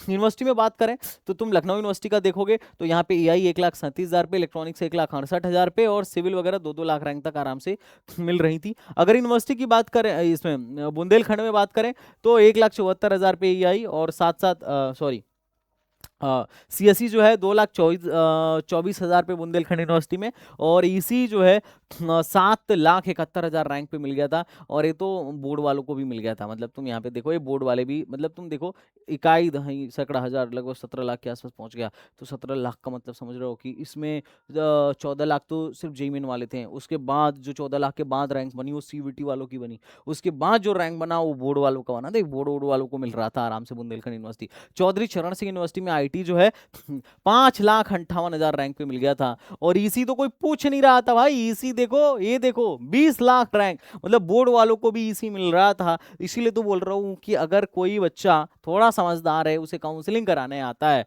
तो डेफिनेटली उसको लो से लो रैंक पे भी एडमिशन मिलेगा, वो भी सरकारी में मिलेगा, इतना परेशान होने वाली बात नहीं है। नेक्स्ट बात करते हैं नेक्स्ट काउंसलिंग के बारे में। एक ही काउंसलिंग है, बड़ा अच्छा काउंसलिंग है, RGI PT अमेठी। इस बार शायद JEE मेन से ये लोग हटा दें, JEE एडवांस ही रखने वाले हैं, क्योंकि यहाँ पे मेरी बात हो रही थी अभी, है ना। तो ये चीज़ है, थोड़ा सा आप इस बात का ध्यान रखिएगा।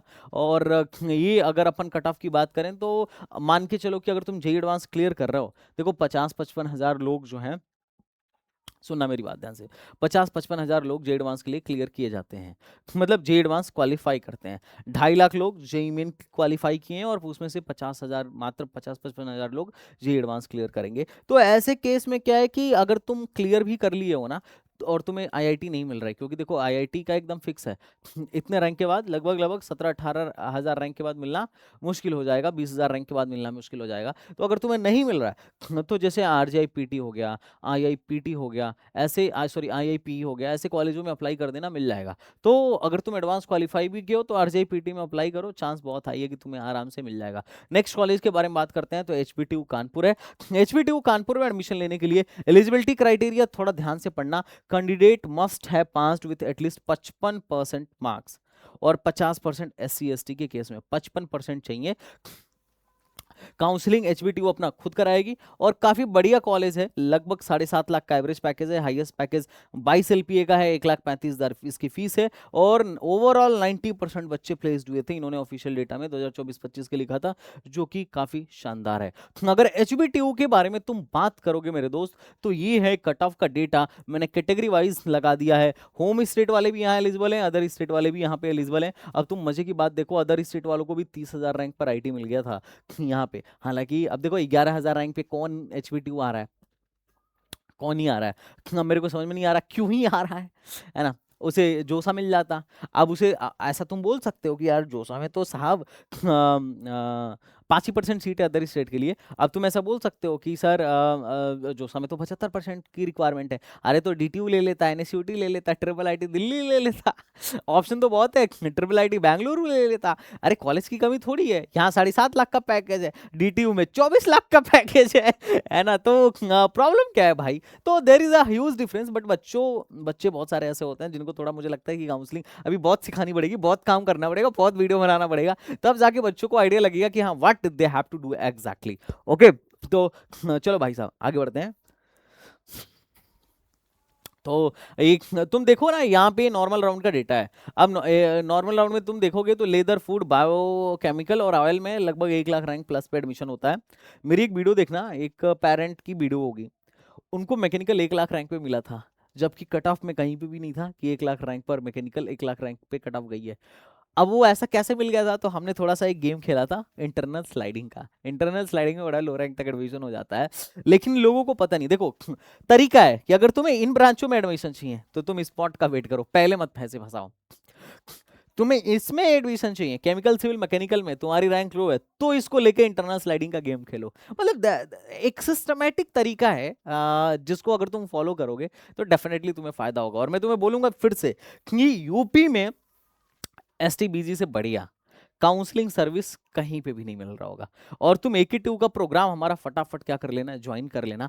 AQ2, HBTU और MMUT वाला जो प्रोग्राम है, that is the one of the best programme.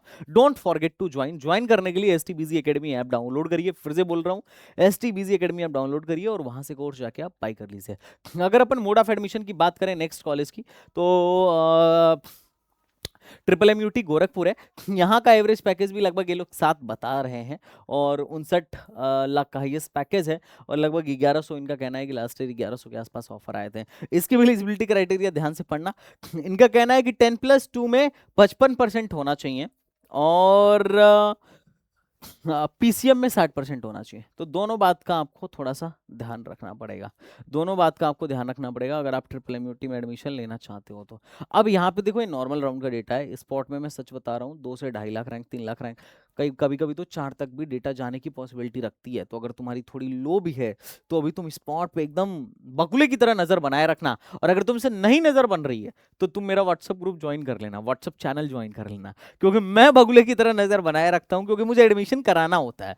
हजारों लोगों की रिस्पॉन्सिबिलिटी होती है मेरे ऊपर, और उनको खींच कर, उनकी गाड़ी को खींच कर उस कॉलेज तक लेके जाना होता है। तो मैं तो हर नजरिए से नजर बनाए रखता हूँ कि कैसे अपने बच्चों को एंट्री कराया जाए, क्योंकि एक रिस्पॉन्सिबिलिटी है। भले बच्चे ने 2000 देके प्रोग्राम ज्वाइन कर लिया, लेकिन बच्चे को ये नहीं पता है कि यार संदीप भैया ऐसा नहीं है कि जेब में कॉलेज थोड़ी लेके घूम रहे हैं। ऑब्वियस सी बात है ना, हम तो यूटिलाइज कर सकते हैं, लेकिन बात है ना कि उसकी होप एक जुड़ जाती है कि यार संदीप भैया है तो कुछ ना कुछ करा ही देंगे। और ये जो होप है ना भाई मेरे को मजबूर कर देती है कि मैं लास्ट तक फाइट, जहां तक फाइट कर सकता हूं वहां तक फाइट करूं, ताकि जो बच्चा मेरे पे भरोसा करके आया है ना, उसको एटलीस्ट कॉलेज मिल सके। और अगर कॉलेज नहीं भी मिल रहा है तो उसे ये चीज दिखना चाहिए कि भाई जो मेरा वो था, जो मेरा मेंटोर था, जो मेरा बड़ा भाई था, मेरे लिए लास्ट तक फाइट किया है, जो बेस्ट पॉसिबल हो सका है वो किया है, फिर भी नहीं मिला है, कहीं ना कहीं रैंक में कमी रह गई। अदरवाइज इसे कभी ये नहीं लगना चाहिए कि अरे यार थोड़ा सा एफर्ट संदीप भैया और देख लेते तो हो जाता। और मैं अपने तरफ से कोई कमी नहीं छोड़ता हूँ, कोई गुंजाइश नहीं छोड़ता हूँ। मैं टिल लास्ट डे तक फाइट करता हूँ, ताकि मेरा जो स्टूडेंट है, जो मेरा भाई है, जो मेरे पे भरोसा करके मेरे भरोसे बैठा हुआ है। लड़के बहुत चिलपिल बैठ जाते हैं भरोसा पे, यार ये अब तो हो ही जाएगा एडमिशन, तो उसका एक बेस्ट ऑप्टिमम सोल्यूशन मैं निकाल सकूं, so that they can get a best college as per their rank. तो अगर हम MMUT गोरखपुर की बात करें बच्चा पार्टी, तो तुम यहां पर देखो IoT वगैरह ऑलरेडी 1 लाख प्लस तक मिला हुआ है। IoT मतलब इंटरनेट ऑफ थिंग्स, मतलब थोड़ा कोडिंग का पार्ट ऐसा सोच सकते हो कि बढ़िया होता है। और आने वाले फ्यूचर भी यही सब है, AI, डेटा साइंस, IoT, है ना, मैथमेटिक्स एंड कंप्यूटिंग। और बाहर वालों का देखना, बाहर वालों को CSE, जैसे होम स्टेट को CSE 73,000 रैंक पे मिली है, तो बिहार वाले ज्यादातर अपने यहाँ बिहार वाले और झारखंड वाले आते हैं गोरखपुर में, उनको 76,000 रैंक पे CSE मिली है। और IT 88,000 पे मिली है, तो बाहर वालों को 93,000 रैंक पे मिली है। तो तुम सोच सकते हो, सिविल होम स्टेट को 1,71,000 पे मिली है, तो बाहर वालों को 1,84,000 पे मिली है। अब तुम बोल सकते हो कि सर कहीं डेटा एक एक कॉलम इधर उधर तो नहीं हो गया? नहीं नहीं, ऐसा नहीं हुआ। मैं बताता हूँ रीजन क्या है। 90% सीट होम स्टेट के लिए, लेकिन 10% सीट अदर स्टेट के लिए रिजर्व्ड है। HB2 में भी ऐसा है कि 5% सीट अदर स्टेट के लिए रिजर्व्ड है। रिजर्व्ड होने का मतलब अगर मान लो कोई नहीं आ रहा है बाहर से, तो यहाँ पे फिर लाखों रैंक वाला भी आया ना, तो उसे भी एडमिशन देना पड़ेगा, क्योंकि एल्गोरिदम तो सेट हो गया ना, मैनुअली थोड़ी काउंसलिंग होती है। ये तो एक एल्गोरिदम बनता है, NIC की वेबसाइट से काउंसलिंग होती है, NIC वाले डेटा लॉक करते हैं और वही अपने मैथमेटिकल एल्गोरिदम के हिसाब से सीटें डिस्ट्रीब्यूट करना स्टार्ट करते हैं। तो फिक्स है, जो आएगा वो पाएगा, जो नहीं आएगा नहीं पाएगा, खत्म है कहानी। तो मैंने ओबीसी, ईडब्ल्यूएस, एससी, एसटी का भी यहाँ पे डाल रखा है। देखो 4-4 लाख रैंक पर यहाँ पे आपको सिविल देखने को मिल रहा होगा। मैकेनिकल 4,69,000 रैंक तक देखने को मिल रहा होगा। CSJMU देखो ये तो खैर इनका डेटा है, लेकिन मैं अपने एल्गोरिदम के भी यहाँ पे बताता हूँ कि अगर तुम्हारी 3-4 लाख रैंक है तो भी यहाँ पे CSJMU में CSE मिलने की पॉसिबिलिटी है, CSE विथ AI मिलने की पॉसिबिलिटी है। और बाकी तो ऐसा मैकेनिकल बहुत लो रैंक तक मिलता है। अगर तुम्हें कराना होगा तो बताना। आप देखो डेटा, हर डेटा अब जैसे CSJMU वाले डेटा उतने अच्छे वे में पब्लिश ही नहीं करते हैं, तो कहाँ से लेके आओगे, है ना। वो डेटा पब्लिश उन्होंने किया है जिसमें लग रहा होगा कि अरे बड़ा अच्छा कट ऑफ जा रहा है, बट एक्चुअली तो हम समझ ही रहे हैं, और तुम समझ भी रहे होगे। जैसे देखो केमिकल में इन लोगों ने 45,000 के आसपास का इन्होंने दे रखा है। कंप्यूटर साइंस 2 लाख के आसपास का दे रखा है। AI 240 के आसपास का दे रखा है। इलेक्ट्रॉनिक्स 440 के आसपास का दे रखा है। मैकेनिकल वगैरह 469 के आसपास का दे रखा है। इससे भी लो रैंक पर मैकेनिकल वगैरह और केमिकल वगैरह जैसे ब्रांचेज में एडमिशन यहाँ पर हो जाता है। तो I hope you are getting my point what I am saying to you. अब चलते हैं दिल्ली पर। अब दिल्ली में कौन कौन सी काउंसलिंग होती है, बहुत ज्यादा टाइम हो गया, 50 मिनट होने वाला है, कितने मिनट की वीडियो रखूं। अब देखो यूपी से हम आगे दिल्ली में कौन कौन सी काउंसलिंग होती है, तो बेस्ट है जैक दिल्ली, जिसकी रैंक बड़ा अच्छा है वो जैक दिल्ली में जाए। उसके बाद है GGS IPU, जिसको प्राइवेट कॉलेज और गवर्नमेंट कॉलेज दोनों को देखना है, वो GGS IPU में जाए। बड़ा लो रैंक तक एडमिशन हो जाएगा, 4 लाख, 5 लाख, 6 लाख, 3 लाख रैंक तक एडमिशन हो जाएगा। जामिया की अगर बात करें तो जामिया मिल्लिया इस्लामिया में अगर आपको एडमिशन चाहिए तो आपको इसका फॉर्म पहले ही भरना पड़ेगा, जो कि अभी चल रहा है। उसके बाद अगर Delhi university faculty of technology में भी एडमिशन होता है इंजीनियरिंग में, तो यहाँ पर भी आप क्या कर सकते हो, अप्लाई कर सकते हो। तो दिल्ली में मेजरली यही काउंसलिंग चल रही है जहां पर अप्लाई कर सकते हो गवर्नमेंट की। प्राइवेट में तो बहुत सारे हैं। अब जैक दिल्ली की एलिजिबिलिटी क्राइटेरिया क्या है, ऐसा है कि 10+2 में 50% मार्क्स होने चाहिए, है ना। और इसमें सॉरी 55% मार्क्स होने चाहिए जैक दिल्ली में। आई थिंक सॉरी शायद ये MMUT वाला कॉपी हो गया, there is a mistake, no issue, मैं तुम्हें बता देता हूँ। 55% चाहिए इसके लिए, NSUT के लिए, DTU के लिए और IGDTU के लिए, और 70% के आसपास का इसका है IIIT दिल्ली का। IIIT दिल्ली की थोड़ी सी एलिजिबिलिटी क्राइटेरिया अलग है, तो उसको एक बार चेक कर लेना या मेरी पुरानी वीडियो में जाके देख लेना। प्लेसमेंट बहुत तगड़ा है, अगर तुम देखोगे ना तो इनका एवरेज सैलरी कंप्यूटर साइंस में 23 लाख, IT में 25 लाख, सॉफ्टवेयर इंजीनियरिंग में 20 लाख, ऐसे मतलब तगड़ा पैकेज लगता है DTU में। और मजे की बात है कि अभी STBC में DTU के बहुत सारे मेंटर हैं, तंजिला मैम हैं और भी बहुत सारे मेंटर हैं जो खुद दिल्ली टेक्निकल यूनिवर्सिटी से ही हैं। तो काफ़ी अच्छे इंस्टीट्यूट के भी तुम्हें मेंटर, मतलब सारे तो अच्छे इंस्टीट्यूट से ही हैं मोस्ट ऑफ द, तो इंस्टीट्यूट के मेंटर तुम्हें STBC में देखने को मिल जाएंगे। तो यहाँ पर अगर तुम देखो तो ये है नॉर्मल राउंड का डेटा, ये आई थिंक राउंड 5 का डेटा है। यहाँ पर तुम देखोगे ना तो तुम्हें एक चीज का बड़ा तगड़ा अंदाजा लगेगा कि यार ये देखिए, एक चीज होम स्टेट का डेटा देखना, फर्क देखना। जैसे जनरल की बात चल रही है, जनरल को कंप्यूटर साइंस 11,000 में मिला, और वही कंप्यूटर साइंस ओबीसी को 27,000 रैंक पे मिला, सॉरी ईडब्ल्यूएस को, और वही कंप्यूटर साइंस ओबीसी को 49,000 पे मिला। मतलब सोच रहा हो, सीधे 4 गुना 5 गुना कट ऑफ कम हो गई, सीधे 4 गुना 5 गुना कट ऑफ हो गई। तो दिल्ली में अगर कैटेगरी सर्टिफिकेट किसी के पास हो तो समझो वही राजा। अब सोचो 49,000 रैंक वाले को, अभी तुमने एक एनालिसिस देखा, क्या DTU जैसा कॉलेज जोसा से मिल पाएगा कभी? नहीं मिल सकता, कभी नहीं मिल सकता। क्या AKTU में मिल पाएगा? नहीं मिल सकता है। तो यही तो मजेदार बात है कि एक बच्चा जाके दिल्ली में 12th कर ले, OBC सर्टिफिकेट बनवा ले, मस्त 50,000 रैंक पे। मतलब तुम इसको कंपेयर कर लो NIT इलाहाबाद से, NIT जयपुर से, NIT कालीकट से। तुम इस इंस्टीट्यूट को कंपेयर कर सकते हो कि मतलब उसके बाद के जितने भी हैं उन सबसे बेहतर है। मतलब जितना तुमने NIT सूरत देखा, NIT दिल्ली देखा, NIT दिल्ली वगैरह को छोड़ के लोग DTU जाते हैं। अगर यकीन ना हो NIT दिल्ली का कट ऑफ चेक करो, तुम बोलोगे सर NIT दिल्ली में होम स्टेट का तो बहुत लो रैंक तक एडमिशन हो जा रहा है। क्यों हो जा रहा है? क्योंकि बच्चा NIT दिल्ली तब लेगा ना जब DTU की सीट नहीं मिलेगी। तो पहले बच्चा DTU लेगा, NSUT लेगा, IIIT दिल्ली लेगा, तब जाके NIT दिल्ली लेगा। तो इस क्रम में इनकी सीटें भरती हैं। तो ये खूबसूरती है काउंसलिंग का, अगर थोड़ा एनालाइज करोगे तो तुम्हें पता चलेगा। बाकी बायोटेक वगैरह जो है, OBC वगैरह कोई है तो 2,52,000 रैंक पर भी मिल गया था। ये अदर स्टेट का डेटा है, अदर स्टेट वाले भी अपने करस्पॉन्डिंग यहाँ पर देख सकते हो।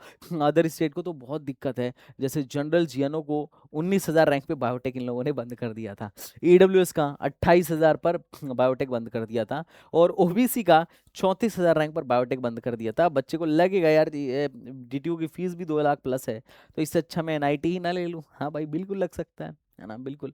अच्छा लेकिन एक मैं यहाँ पे तुम्हें फिर से ट्रिक बताता हूँ। डीटीयू में ना स्पॉट काउंसलिंग होती है। अब तुम बोलोगे सर बार बार स्पॉट पे चले जाते हो, क्योंकि क्या करे भाई, अब 19,000 पे थोड़ी सजेस्ट करूंगा कि तू डीटीयू में बायोटेक ले ले। अरे काउंसलर हूँ, एनालिसिस करके बताता हूँ। लेकिन अगर तुम्हारी रैंक लो है ना, तो ये लोग स्पॉट काउंसलिंग कराते हैं और स्पेशल स्पॉट भी कराते हैं, तुम उसमें बैठ जाना।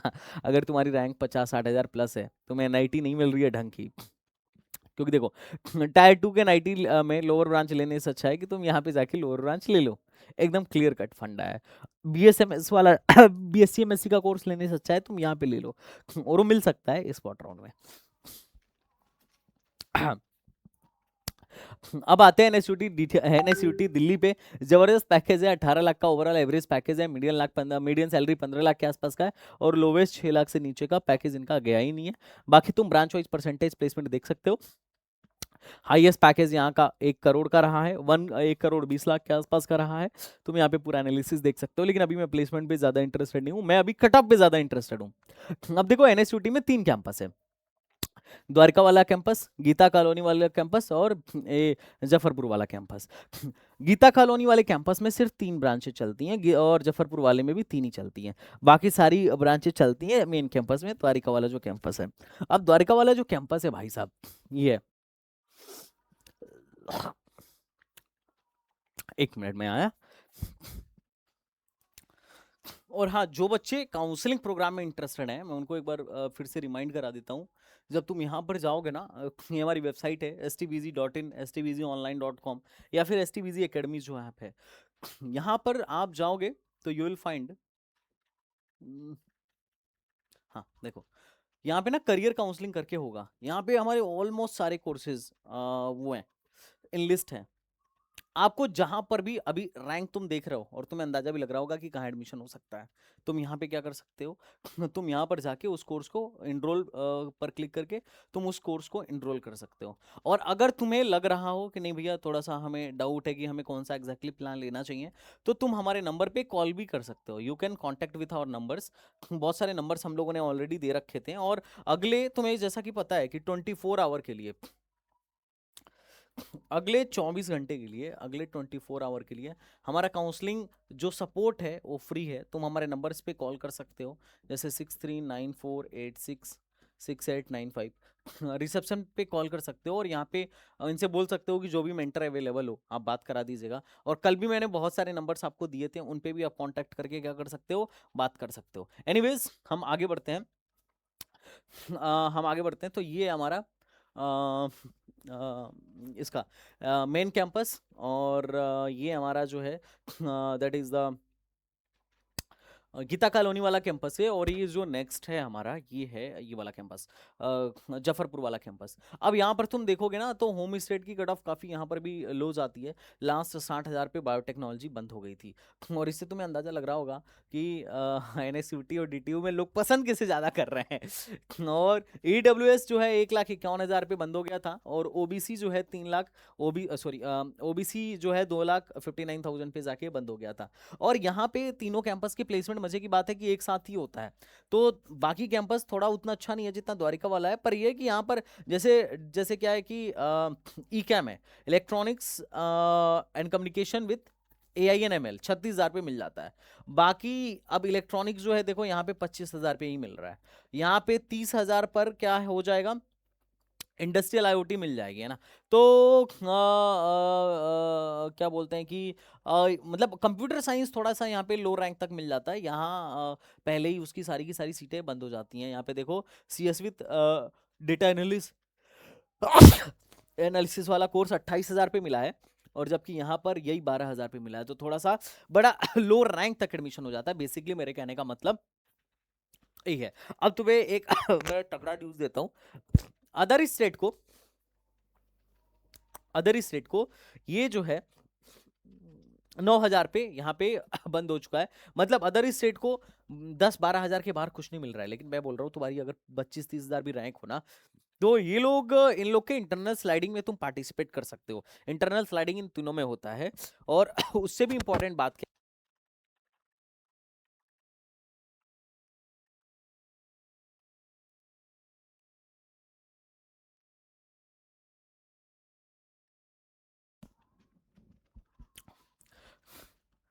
कि नॉर्मल जो है जैक दिल्ली ना 5 राउंड की काउंसलिंग कराती है, और उसके बाद से फिर क्या होता है, जनरली कॉलेज अपने स्पॉट राउंड अनाउंस करना शुरू करते हैं। हालांकि एनएसयूटी वाले कोई स्पेशल स्पॉट, जैसे डीटीयू में कई स्पॉट होता है, वैसे ये लोग नहीं कराते हैं, बट फिर भी तुम नज़र रख सकते हो। नेक्स्ट कॉलेज के बारे में बात करते हैं, ट्रिपल आईटी दिल्ली। भाई जबरदस्त पैकेज, जबरदस्त कॉलेज। पीएचडी में भाई 60,000 का ये लोग टीए देते हैं, है ना। टीए डीए 60,000 का देते हैं, तो यार मतलब गजब ही मामला है। एवरेज पैकेज इनका जो है 20,000 के आसपास का है। हाईएस्ट पैकेज 1 करोड़ प्लस का किया हुआ है। और ट्रिपल आईटी दिल्ली अपने आप में एक मतलब काफ़ी तगड़ा कॉलेज है। अब इसका रैंक तुम्हें थोड़ा समझ में नहीं आएगा, और ये लोग बड़ा हौच पौच करके देते हैं। जेई के करस्पॉन्डिंग अपना ट्रिपल आईटी दिल्ली का रैंक निकालते हैं। और अब सच लास्ट ईयर तो मेरी इनसे थोड़ी सी फ़ोन पे बहस भी हो गई थी, मैंने कॉल करके इनको थोड़ा सा वो भी बोल दिया था, क्योंकि मुझे थोड़ा सा डाउट लगा था, टू बी ऑनेस्ट, है ना। मैंने उस पर वीडियो भी बनाया है, चेकआउट कर सकते हो। आईजीजीटीयू लड़कियों के लिए भैया बहुत शानदार कॉलेज। और मैं तो कहता हूँ कि चूंकि ना इसके स्पॉट, इसका स्पॉट राउंड भी होता है और इसका स्पेशल स्पॉट भी होता है। और मैं कहता हूँ जितने भी पेरेंट्स हैं जिनके बच्चों के रैंक 50,000 से लेके 1 लाख के बीच में, अदर स्टेट से भी हो ना, तो भी तुम्हें यहाँ पे एडमिशन मिल सकता है। तुम्हें थोड़ा सावधानी बरतनी पड़ेगी, सावधानी बरतोगे जरूर एडमिशन होगा। कई बार तो ऐसा हुआ है भी है कि 1 लाख तक चीज़ें अप्रोच की, 1 लाख प्लस तक भी कभी कभार अप्रोच कर सकता है, तो तुमको थोड़ा सा इधर ध्यान रखना पड़ेगा। अब तुम सोचो पैकेज कितना है, 22 लाख का एवरेज पैकेज। सीएससी में 25 लाख का एवरेज पैकेज। छोटा सा कॉलेज है, छोटा सा कैंपस है, लड़कियों का है सिर्फ, लेकिन तगड़ा पैकेज भाई साहब, तगड़ा पैकेज। यहाँ पे एक एमएई करके ब्रांच है, यहाँ पर हाईएस्ट पैकेज ओएलएक्स में 32 लाख का लगा था, और एवरेज सैलरी 8.52 लाख का है। तो मतलब तगड़ा पैकेज है यहाँ पर भी, है ना। तो यहाँ के मैकेनिकल का भाई 8-9 8 साढ़े 8 लाख का पैकेज है। ये एनआईटी के मैकेनिकल के पैकेज जैसा है। सच बता रहा हूँ। तुम अभी एनआईटीज पर वीडियो बनाऊंगा ना, एनालाइज करना बैठ के मेरे साथ। तुम कहोगे कि हाँ सर, मतलब बात तो यार आप पते की बोल रहे हो, तगड़ी बातें बोल रहे हो। बाकी तुम कट ऑफ देख सकते हो कि इनका कितना कट ऑफ गया है। होम स्टेट में अगर तुम देखो, तो जनरल वालों को यहाँ पे इन्होंने क्या बोलते हैं कि जो मैथमेटिक्स एंड कंप्यूटिंग है 70,000 रैंक तक दे दिया था। और मैं जनरल की बात कर रहा हूँ। और अगर कोई ओबीसी है, तो ओबीसी वालों को तो देखो, ओबीसी गर्ल 3 लाख रैंक तक मैथमेटिक्स एंड कंप्यूटिंग, मतलब झंडा गाड़ दिया। और देखो CSC with AI OBC 3,39,000 rank तक, मतलब पूरा झंडा गाड़ दिया है। और अगर तुम ईडब्ल्यूएस की बात करो, तो ईडब्ल्यूएस में भी 1,83,000 रैंक तक, ईसी विथ एआई, मतलब अब सोच रहे हो। और यही नहीं, सीएससी विथ एआई अगर कोई जनरल है तो उसको 44,000 रैंक तक, और सीएससी 50,000 रैंक तक, आईटी 64,000 रैंक तक। मजे की बात यह है कि सीएससी की ज्यादा डिमांड चल रही है। मतलब सीएससी विथ एआई की ज्यादा डिमांड चल रही है ईसी से, ईसी विथ एआई की ज्यादा डिमांड चल रही है ईसी से। कोर सीएससी से ज्यादा हाई कट ऑफ जा रहा है सीएससी विद एआई का, देख रहे हो डिमांड, देख रहे हो एआई का, है ना। अरे मजाक कर रहा हूँ, एआई में सीटें कम है भाई, है ना। तो ये सारी चीजें हैं, तुम थोड़ा सा एनालाइज करोगे तो यू विल फाइंड कि यार ये दिल्ली वालों की तो मजे ही मजे हैं, बड़े लो रैंक में एडमिशन हो रहा है। दिल्ली का कोटा हो जाए और प्लस दिल्ली में कैटेगरी हो जाए, फिर तो यार जेई का टेंशन ही नहीं है, फिर तो चीजें बड़ा आसान हो जाएंगी। अगर आईसीडी2 की बात करें, तो एमएनसी वगैरह 2,61,000 के आसपास में गया हुआ है। सॉरी, 2,26,000 पे एमएनसी बंद हो गया था, और 31,000 पे बंद हो गया था। देखो इनका जनरल कैटेगरी, अगर कोई जनरल है बाहर का है, तो कितना लो रैंक पे ही बंद हो गया, 31,000 पे बंद हो गया था। लेकिन चिंता मत करो भाई, तुम्हें क्या करना है, स्पॉट राउंड का वेट करना है। चांस है कि स्पॉट राउंड में तुम झंडा गाड़ दो, ऐसा कोई टेंशन वाली बात नहीं है। अब तुम देखो, अच्छी बात, ओबीसी में 48,000 रैंक पे, अब ओबीसी 48,000 रैंक पे गर्ल कैंडिडेट के लिए एआईजीडी2 एक अच्छा ऑप्शन हो सकता है। आईटी 50,000 रैंक पे, and mathematics and computing 63,000 rank पे जाके मिला हुआ है। और ईसी जो है 53,000 रैंक पर, और ईसी विथ एआई 55,000 रैंक पर जाके मिला हुआ है। तो इस बात पर थोड़ा सा महाराज गौर फरमाइएगा कि एडमिशन थोड़ा लो रैंक तक हो रहा है, अगर आप ओबीसी हो और गर्ल हो, अदर स्टेट से ही क्यों ना हो। तो थोड़ा इस बात को तुम्हें ट्यून अप करना पड़ेगा जोसा से, and then you will find कि आईजीडी2 is a good option. Okay, हम नेक्स्ट कॉलेज के बारे में चलते हैं। कहाँ पे आ गए भाई? हाँ, इसके बाद आईजीडीटू के बाद जो दिल्ली में काउंसलिंग है वो है आईपीयू। आईपीयू की अगर हम काउंसलिंग के बारे में बात करें तो ये स्टार्ट हो चुका है। हमें सिर्फ और सिर्फ फिजिक्स केमिस्ट्री एंड मैथमेटिक्स में 55% मार्क्स चाहिए होते हैं। और यहाँ पे 3 कॉलेजेस हैं, यूएसआईसीटी, यूएसआर और यूएससीटी। इन तीनों में, ये 3 गवर्नमेंट हैं और इन तीनों में होम स्टेट और अदर स्टेट का तुम कट ऑफ देख सकते हो। और ये राउंड 3 का डेटा है, राउंड 3 का डेटा है। अब मजे की बात तुम्हें एक और मैं गहन बात बताता हूँ। राउंड 3 के बाद 3 और राउंड होते हैं, 3 राउंड और होते हैं, ज्यादातर लोगों को पता ही नहीं है। और उसमें और लो रैंक तक एडमिशन हो जाता है। और बाकी तुम अभी फिलहाल में देख सकते हो कि होम स्टेट वालों को 2 लाख रैंक पर भी यहाँ पर इंडस्ट्रियल आईओटी जैसा ब्रांच या ऑटोमेशन एंड रोबोटिक्स जैसा ब्रांच मिल जाता है। तो अब होम स्टेट, तुम्हें लग रहा होगा कि यार होम स्टेट वालों को क्या ही तकलीफ है, उनको तो ऑलरेडी डीटी एनएसयूटी में बहुत लो रैंक तक एडमिशन मिल रहा है। Yes, you are right. लेकिन वही अगर तुम अदर स्टेट को देखो तो 54,000 रैंक पर इसी यूएसआईसीटी की बंद हो जाती है और 1 लाख रैंक के आसपास इंडस्ट्रियल आईओटी यूएसआर का बंद हो जाता है। एनर्जी अच्छी ब्रांच है और dual degree in chemical engineering में 1,66,000 तक इनका बंद हो गया था। अब आते हैं प्राइवेट कॉलेज में। 2 तरीके से एडमिशन होता है, एक तो मैनेजमेंट कोटे से और एक आईपीयू के काउंसलिंग से। मैनेजमेंट कोटे की कहानी अलग है, उस पर मैं बात करूंगा, वो कमेंट में तुम्हें बताते रहना। देखो इतना सारा ज्ञान तुम्हें एक साथ मिल रहा है, तुम कमेंट में बताते रहना क्या चाहिए भैया, कौन सा ज्ञान सीखना है, सब बताया जाएगा, चिंता मत करो। तो अगर हम यहाँ के टॉप कॉलेज के बारे में बात करें तो मैंने होम स्टेट दिल्ली और अदर स्टेट दिल्ली का कट ऑफ लिख रखा है। एमआईटी, एमएसआईटी, भारतीय विद्यापीठ, भगवान परशुराम। तुम चाहे किसी भी कैटेगरी के हो, तुमको ये वीडियो देखना ही देखना चाहिए, मैं पहले बता देता हूँ। यहाँ पर होम स्टेट वालों को आराम से 1 लाख प्लस पर भी एमआईटी में एडमिशन मिलता है और अदर स्टेट वालों के लिए थोड़ा सा दिक्कत है। 67,000 पे बंद हो गया था। लेकिन मैं तुम्हें एक सलाह दूंगा कि राउंड 3 के बाद अगर तुम वेट करोगे तो चांस है कि एमआईटी में भी 70-80,000, 90,000 रैंक पे या शायद 1 लाख रैंक पर तुम्हें क्या मिल रहा हो, इंफॉर्मेशन टेक्नोलॉजी जैसी ब्रांचेज मिल रही हो। ईसी जो है 69,000 रैंक पे मिल रहा है, लेकिन ईसी 1 लाख प्लस पर अगर तुम वेट करो तो आराम से, मेरे को लगता है, मेरा जो पर्सनल एक्सपीरियंस है, मैं कोई क्लेम नहीं कर रहा हूँ लेकिन पर्सनल एक्सपीरियंस के भी यहाँ पे बोल रहा हूँ कि एमआईटी में इसी 1 लाख प्लस रैंक पे आराम से मिल जाएगा। सेम डेटा तुम एमएसआईटी का देख सकते हो कि एमएसआईटी में होम स्टेट वालों को 1.5 लाख रैंक पे एडमिशन मिल जाता है और ट्रिपल वगैरह में 2-3 लाख रैंक तक आराम से एडमिशन होता है, उसे कोई रोकने वाला नहीं है। बीबीसीओई में अगर तुम देखो तो मतलब 2 लाख रैंक तक होम स्टेट का और लगभग 1 लाख को अप्रोच कर रहा है अदर स्टेट वाला, भारतीय विद्यापीठ में एडमिशन हो रहा होगा। आईसी वगैरह, इंस्ट्रूमेंटेशन एंड कंट्रोल वगैरह तो 3-4 लाख रैंक तक एडमिशन दे रहे हैं। बीपीआईटी में 2 लाख प्लस पर आराम से एडमिशन हो रहा है और होम स्टेट भी अभी 1 लाख को ही अप्रोच कर रहा है। देखो 188 से 215 आ गया, ये 84 से मात्र 86 आया। तो अदर स्टेट की कहानी यही है कि मात्र 15% सीट पे ही एडमिशन होगा और होम स्टेट वालों को 85% सीट पर एडमिशन दिया जाएगा। लेकिन जब स्पॉट आता है तो ये लोग ओपन कर देते हैं और स्पॉट में फिर अदर स्टेट को दबा के फायदा होता है, मतलब गजब का फायदा होता है। नेक्स्ट, दिल्ली में अगर पढ़ना है तो जामिया मिलिया इस्लामिया एक अच्छा ऑप्शन हो सकता है, बढ़िया प्लेसमेंट लगता है। हाईएस्ट कंप्यूटर साइंस का 2025 में, मतलब अभी जो सेशन निकला है उसमें 51 लाख का हाईएस्ट पैकेज गया था, ईसी में 25 का गया था। लोवेस्ट तुम देख सकते हो, एवरेज ब्रांच वाइज देख सकते हो कि सीएससी में 8.1, ईसी में 7.6 और इलेक्ट्रिकल में 7.2 के आसपास का इनका पैकेज है। और यहाँ पर पीसीएम में आपके अगर 55% मार्क्स हैं तो इस काउंसलिंग के लिए आप क्या हो, एलिजिबल हो। अगर हम कट ऑफ की बात करें तो वीएलएसआई जैसी ब्रांच 1,66,000, मतलब electronics and EC and VLSI जैसी ब्रांच 1,66,000 में मिल गया था। कॉलेज की फीस पता है कितनी है? 16,000। अच्छा, वीएलएसआई और इलेक्ट्रिकल एंड